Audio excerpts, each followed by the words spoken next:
সুপ্রিয় দর্শক বন্ধুরা, আসসালামু আলাইকুম। সবাই কেমন আছেন? আশা করি যে যেখান থেকে দেখছেন অনেক অনেক ভালো আছেন। দর্শক বন্ধুরা, অনেকদিন অপেক্ষার পর নুবিয়া সিরিজের নতুন আরেকটি স্মার্টফোন লঞ্চ করে দিয়েছে চায়নার বাজারে নুবিয়া Z40S Pro। দর্শক বন্ধুরা, এই ফোনটি গ্লোবাল মার্কেটে কয়েকটি ভেরিয়েন্টে লঞ্চ হয়েছে 8GB 128GB 12GB 256GB এবং 16GB 512GB। এই ফোনটির হাইলাইটেড বিষয়ে যেসব কিছু থাকছে: কোয়ালকম স্ন্যাপড্রাগন 8 Gen 1 এবং 5000 mAh এর একটি বিগ ব্যাটারি, আরও থাকছে 144 Hz রিফ্রেশ রেটের একটি সুপার অ্যামোলেড পাঞ্চল ডিসপ্লে। তো দর্শক বন্ধুরা, আজকের এই ভিডিওতে বিস্তারিত আলোচনা করব নুবিয়া Z40S এই স্মার্টফোনটিতে কী কী স্পেসিফিকেশন দেওয়া হয়েছে, এই স্মার্টফোনটি বাংলাদেশ মার্কেটে কবে লঞ্চ হবে, দাম হিসেবে কতটুকু ভ্যালু ফর মানি প্রোভাইড করবে, এইসব কিছু প্রশ্নের উত্তর থাকবে আজকের এই ভিডিওতে। তো দর্শক বন্ধুরা, সব সময়ের মতো আজকের এই ভিডিওতে আমি আছি আরজে সাইমন। যারা আমাদের চ্যানেলে নতুন রয়েছেন এখনই সাবস্ক্রাইব করে আমাদের পরিবারের একজন হয়ে থাকুন, আর যারা অলরেডি সাবস্ক্রাইব করে রেখেছেন তাদেরকে অসংখ্য অসংখ্য ধন্যবাদ। সো ভিডিওটি শেষ পর্যন্ত দেখতেই থাকুন।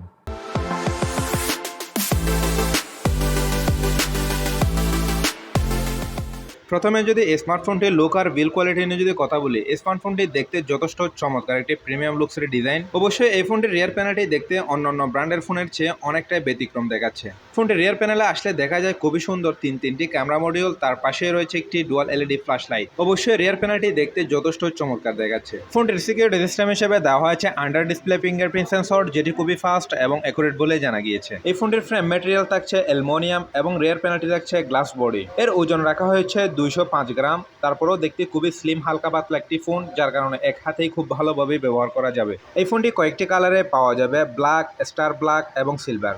অবশ্যই এর কালারগুলো যথেষ্ট ভালোই করা হয়েছে। সো ওভারঅল সব কিছু মিলে এই স্মার্টফোনটির লুক আর বিল কোয়ালিটি আমার কাছে যথেষ্ট ভালোই লেগেছে। আপনাদের কাছে কেমন লেগেছে অবশ্যই কমেন্ট বক্সে কমেন্ট করে জানাবেন, কারণ দিন শেষে আপনার মতামত আমার কাছে অনেক বেশি দামি। দর্শক বন্ধুরা, এবার আসা যাক এই ফোনটির ডিসপ্লে সেকশনে। এখানে আসলে দেখা যায় 6.67 ইঞ্চির একটি সুপার অ্যামোলেড পাঞ্চল কাটিং ডিসপ্লে, যেটি কিনা ফুল এইচডি প্লাস রেজুলেশনের এবং 144 Hz রিফ্রেশ রেট। সাথে থাকছে HDR10+ রেজুলেশনের সাপোর্টেড এবং 395 ppi ডেন্সিটি। ডিসপ্লেটির ব্রাইটনেস থাকছে খুবই ভালো, 1000 নিটস ব্রাইটনেস এবং 1 বিলিয়ন কালারের একটি পাঞ্চল কাটিং ডিসপ্লে।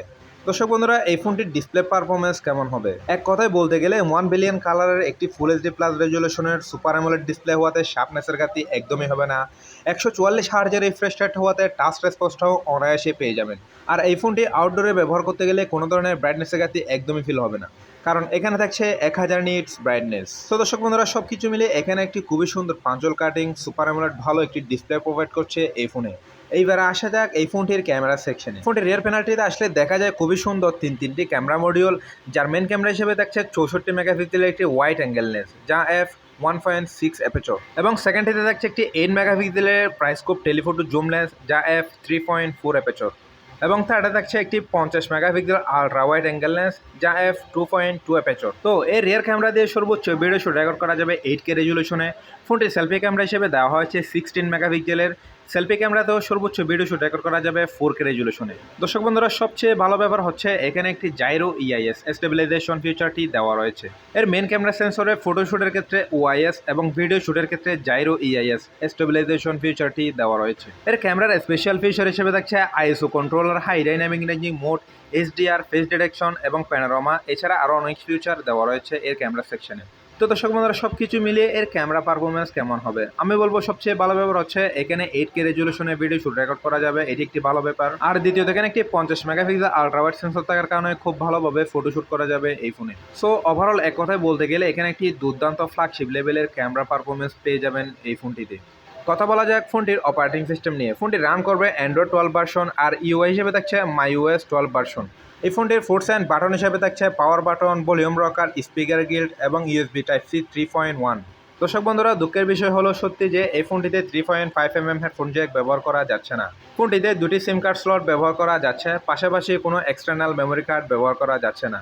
কথা বলা যাক ফোনটির র্যাম আর স্টোরেজ নিয়ে। আপনাদেরকে আগেই বলেছিলাম এই ফোনটি কয়েকটি ভেরিয়েন্টে লঞ্চ হবে: 8GB 128GB এবং 8GB 256GB, 12GB 256GB এবং 12GB 512GB। এই কয়েকটি ভেরিয়েন্টে লঞ্চ হবে। এর স্টোরেজ টাইপ হিসেবে দেখছে UFS 3.1। তো দর্শক বন্ধুরা, এবার আসা যাক এই ফোনটির প্রসেসরের সেকশনে। এখানে আসলে দেখা যায় কোয়ালকম স্ন্যাপড্রাগন 8 Gen 1 যেটি 4 ন্যানোমিটার 8 পিকচারে বিল করা একটি ওক্টা-কোর সিপিইউ, আর জিপিইউ হিসেবে থাকছে Adreno 730। দর্শক বন্ধুরা, এই চিপসেটটির সাথে আমরা অনেকেই পরিচিত। এটি 2022 সালের লেটেস্ট টেকনোলজির আপগ্রেড ভার্সনের একটি দুর্দান্ত ভালো একটি চিপসেট। বর্তমান সময়ে যত ধরনের হাই লেভেলের ফ্ল্যাগশিপ ফোন রয়েছে প্রত্যেকটি ফোনের মধ্যে এই চিপসেটটি ব্যবহার করা হচ্ছে। তো দর্শক বন্ধুরা, এর পারফরমেন্স কেমন হবে? আমি বলবো এখানে PUBG, Free Fire, Asphalt 9, Call of Duty এই ধরনের যত ধরনের হেভি গেম রয়েছে প্রত্যেকটি গেমস অনায়াসে খেলতে পারবেন, কোনো ধরনের ল্যাগস বা ফ্যান্ডম লক্ষ্য করবেন না। আর যারা multitasking, video editing, photo editing এ ধরনের কাজ করে থাকেন তারা অনায়াসে করতে পারবেন, কোনো ধরনের সমস্যা ফেস করতে হবে না। আর এই ফোনটিতে লং টাইম গেমিং করার সময় কোনো ধরনের হিটিংস বা ফ্যান্টম লক্ষ্য করবেন না, এটি আমি শিওর হয়ে বললাম। তো দর্শক বন্ধুরা, এখানে একটি দুর্দান্ত ফ্ল্যাগশিপ লেভেলের প্রসেসরও পেয়ে যাচ্ছেন। এবার আসা যাক এই ফোনটির ব্যাটারি সেকশনে। এখানে দেখছে একটি 5000 mAh এর একটি বিগ ব্যাটারির সাথে 120 ওয়াটের একটি ফাস্ট চার্জার। আর একটি ভালো ব্যাপার হচ্ছে এখানে থাকছে 50 ওয়াটের একটি ওয়্যারলেস চার্জিং সাপোর্টেড।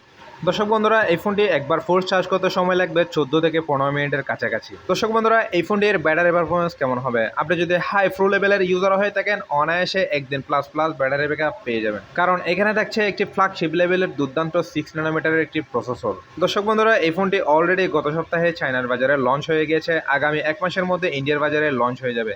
ইন্ডিয়ার বাজারে লঞ্চ হয়ে গেলেই বাংলাদেশ মার্কেটে অ্যাভেলেবেল পেয়ে যাবেন।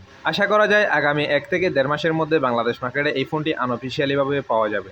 দর্শক বন্ধুরা, এই ফোনটির বেস্ট ভেরিয়েন্টের দাম রাখা হয়েছে চায়নার বাজারে 3649 ইয়ান, যেটি বাংলাদেশি টাকায় কনভার্ট করলে দেখা যায় 49 থেকে 50,000 টাকার আশেপাশে থাকবে।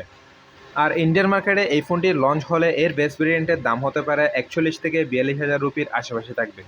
তো দর্শক বন্ধুরা, 50,000 টাকা বাজেট সেগমেন্টের এই ফোনটিতে কী অফার করলো, এবার যদি এর ভালো দিকগুলো নিয়ে যদি কথা বলি, প্রথমে আমি বলবো এই ফোনটি যথেষ্ট গুড লুকিংয়ের একটি স্মার্টফোন। দ্বিতীয়ত, এখানে একটি সুপার অ্যামোলেড 144 হার্জের রিফ্রেশ রেটের একটি ভালো ডিসপ্লে প্রোভাইড করছে এই ফোনে, এটিও ভালো দিক। আর তৃতীয়ত আমি বলবো এখানে একটি 50 মেগাপিক্সেলের আলট্রা ওয়াইড সেন্সর এবং 64 মেগাপিক্সেলের মেইন সেন্সর, যথেষ্ট ভালো ফটো কোয়ালিটি এবং 8K রেজুলেশনের ভিডিও কোয়ালিটি পাওয়া যাবে এই ফোনে।